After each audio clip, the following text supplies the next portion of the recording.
সুপ্রিয় দর্শক, সাতক্ষীরা পৌরসভার উত্তর কাটিয়ায় এক পক্ষ ড্রেন বন্ধ করে পানি আটকে দিয়েছেন এবং অপর পক্ষ রাস্তা আটকে মানুষের চলাচল বন্ধ করে দিয়েছেন।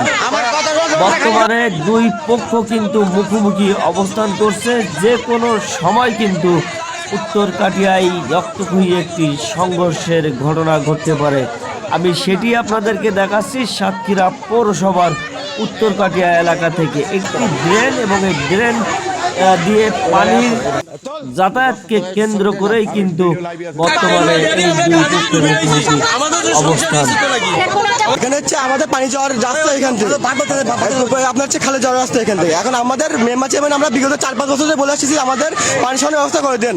আমরা 1.5 মাস ধরে পানির মধ্যে বদ্ধ আছি, কোনো কারণে কোনো প্রশ্নের কারণে উদ্যোগ পাচ্ছি না। আমরা নিজেরা প্রত্যেক বাড়িতে টাকা তুলে আমরা নিজের উদ্যোগে ড্রেন করছি, পানি যাতে এখন সেই পানি যাতে যাচ্ছে না ওখান থেকে। আমাদের এখানে পানি আটকা দিছে। এখন আমাদের একটা কথা, প্রশ্ন আসুক এসে আমাদের পানি সরানোর ব্যবস্থা করে পরে আমরা রাস্তা করবো।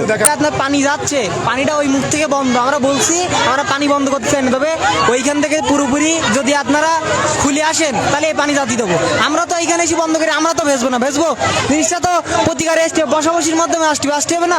এখানে ফাওয়াত নেই, এখানে খুলে যাচ্ছে না, এখানে মানুষ ডুবে যাচ্ছে, সেই জিনিসটা তো আমি করবো না।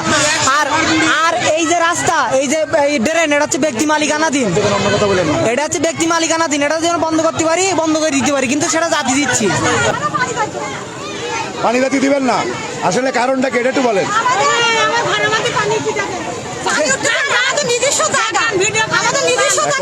আমার তো ক্যামেরা চলতেছে না, এই জন্য দিতে আসছি না। আমার ঘরের মধ্যে পানি ওঠা 3 জন ভাড়াটি, তারা গরিব মানুষ, তারা নিছি ফ্লোরে শুই। এবার আপনি কি করবেন বলেন?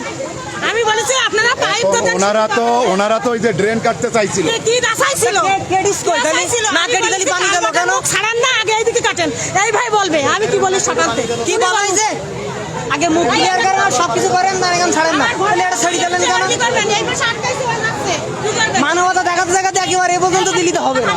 ছোটবেলাতেই দেখে আসতেছি যে এই জায়গা দিয়েই পানি সরে, ছোটবেলাতেই দেখে আসছি। এখন হঠাৎ কেন বন্ধ করলো, কারণ কি আসলে বিষয়টা ভেবে দেখা উচিত। আর এই বিষয় নিয়ে এনারা যে বলছে যে ওই পাশে যেমন ড্রেন কাটছেন এই পাশেও ড্রেন কাটার কথা, তার কথা ছিল। এখন পিছনে 150 পরিবার পানিবন্দী। এখন হঠাৎ করে তো একটা সিদ্ধান্ত, আগে পানি নিষ্কাশন হোক। এখানে আলোচনা হয়েছিল যে আগে পানি নিষ্কাশন হোক, পর্যায়ক্রমে এটা পৌরসভাকে অবগতি করা হয়েছে, পর্যায়ক্রমে এটা ব্যবস্থা নেওয়া। একজনই সুজন ভাই তো নিজের জায়গা না, ওরা খালের একটা নর, তো নরের মুখে আটকাবে কেন? আমাদের পানি যাচ্ছে, কারো তো সমস্যা না, সুজনের কেন সমস্যা হচ্ছে? নিজেরা টাকা দেয়, নিজেরা খুঁড়িছি 3 দিন ধরে এই জায়গাটা, তো আটকাবে কে জন্য? ড্রেন খুঁটতে চাইছি, তাও খুঁটতে দেবে না, ওর ইচ্ছা মতো সবকিছু না। ওর বাপের জিনিস, ওর বাপের জিনিস মুখে আছে, আটকা রেখে দেবে। সবাই মানুষ কষ্ট করতে, 200টা ঘর ডুবি রয়েছে, পায়খানা করতে পারছি না। তাহলে ওই জন্য সরকারি জায়গায় আটকাই দেওয়ার ক্ষমতা দেশ কিনা? কিছু বলতে না, তো আমরা কিছু বলতে নি বলে ইচ্ছা মতো সবকিছু করবে না নাকি? ওই একটা মুরব্বীর ধাক্কা মেরেছে 3-4 মারতে যাওয়ার মতন সুজন।